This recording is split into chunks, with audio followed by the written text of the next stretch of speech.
എഹെസ്കേൽ അദ്ധ്യായം 38. യഹോവയുടെ അരുളപ്പാട് എനിക്കുണ്ടായതെന്തെന്നാൽ, മനുഷ്യപുത്രാ, രോഷ്, മേശെക്, തൂബൽ എന്നിവയുടെ പ്രഭുവായി മാഗോഗ് ദേശത്തിലെ ഗോഗിന്റെ നേരെ നീ മുഖം തിരിച്ച് അവനെക്കുറിച്ച് പ്രവചിച്ചു പറയേണ്ടത്, യഹോവയായ കർത്താവ് ഇപ്രകാരം അരുളിച്ചെയ്യുന്നു. രോഷ്, മേശെക്, തൂബൽ എന്നിവയുടെ പ്രഭുവായ ഗോഗേ, ഞാൻ നിനക്ക് വിരോധമായിരിക്കുന്നു. ഞാൻ നിന്നെ വഴിതെറ്റിച്ച് നിന്റെ താടിയെല്ലിൽ ചൂണ്ടൽ കൊളുത്തി നിന്നെയും നിന്റെ സകല സൈന്യത്തെയും കുതിരകളെയും ഒട്ടൊഴിയാതെ സർവായുധം ധരിച്ച കുതിരച്ചേവകരെയും ഒട്ടൊഴിയാതെ വാളും പരിചയും പലകയും എടുത്ത് ഒരു മഹാസമൂഹത്തെയും അവരോടുകൂടെ ഒട്ടൊഴിയാതെ പരിചയും തലക്കോരികയും ധരിച്ച പാർസികൾ, കൂശ്യർ, പൂത്യർ, ഗോമേരും അവന്റെ എല്ലാ പടക്കൂട്ടങ്ങളും വടക്കെ അറ്റത്തുള്ള തോഗർമാ ഗൃഹവും അതിന്റെ എല്ലാ പടക്കൂട്ടങ്ങളും എന്നിങ്ങനെ പല ജാതികളെയും നിന്നോടുകൂടെ പുറപ്പെടുമാറാക്കും. ഒരുങ്ങിക്കൊള്ളുക, നീയും നിന്റെ അടുക്കൽ കൂടിയിരിക്കുന്ന നിന്റെ സമൂഹമൊക്കെയും ഒരുങ്ങിക്കൊള്ളുവിൻ. നീ അവർക്ക് മേധാവിയായിരിക്ക. ഏറിയ നാൾ കഴിഞ്ഞിട്ട് നീ സന്ദർശിക്കപ്പെടും.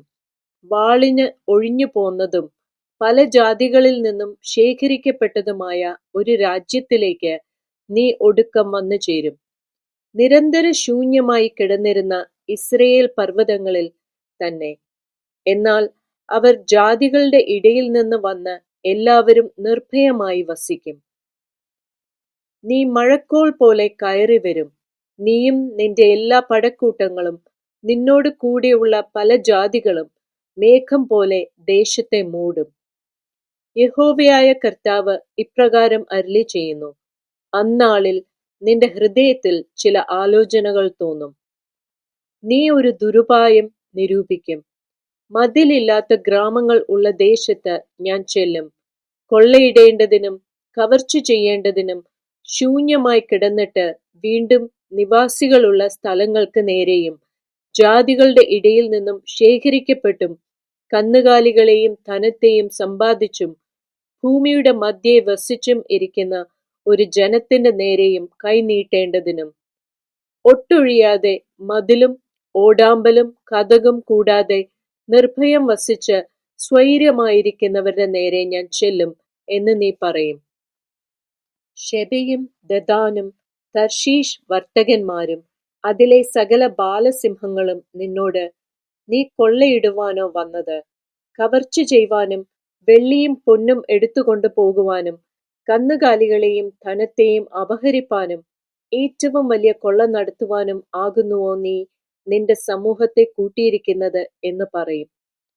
ആകയാൽ മനുഷ്യപുത്ര, നീ പ്രവചിച്ച് ഗോഗിനോട് പറയേണ്ടത്, യഹോവയായ കർത്താവ് ഇപ്രകാരം അരുളിച്ചെയ്യുന്നു. എന്റെ ജനമായ ഇസ്രയേൽ നിർഭയമായി വസിക്കുന്ന അന്നാളിൽ നീ അത് അറിയയില്ലയോ?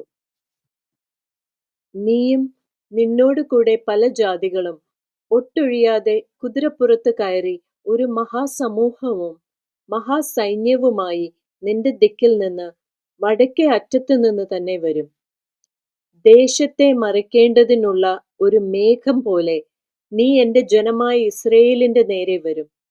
ഗോഗേ, അന്ത്യകാലത്ത് ജാതികൾ കാൺകെ ഞാൻ എന്നെ തന്നെ നിങ്ങൾ വിശുദ്ധീകരിക്കുമ്പോൾ അവർ എന്നെ അറിയേണ്ടതിന് ഞാൻ നിന്നെ എന്റെ ദേശത്തിന്റെ നേരെ വരുത്തും. യഹോവയായ കർത്താവ് ഇപ്രകാരം അരുളിച്ചെയ്യുന്നു.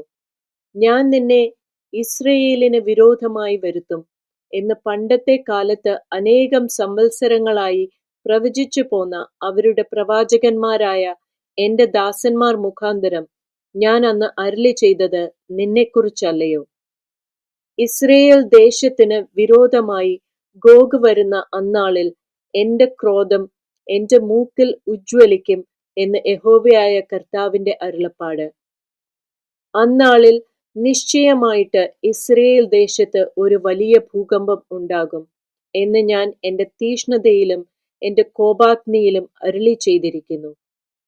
അങ്ങനെ സമുദ്രത്തിലെ മത്സ്യവും ആകാശത്തിലെ പറവയും കാട്ടിലെ മൃഗവും നിലത്തിഴയുന്ന ഇഴജാതിയൊക്കെയും ഭൂതലത്തിലെ സകല മനുഷ്യരും എന്റെ സന്നിധിയിൽ വിറയ്ക്കും.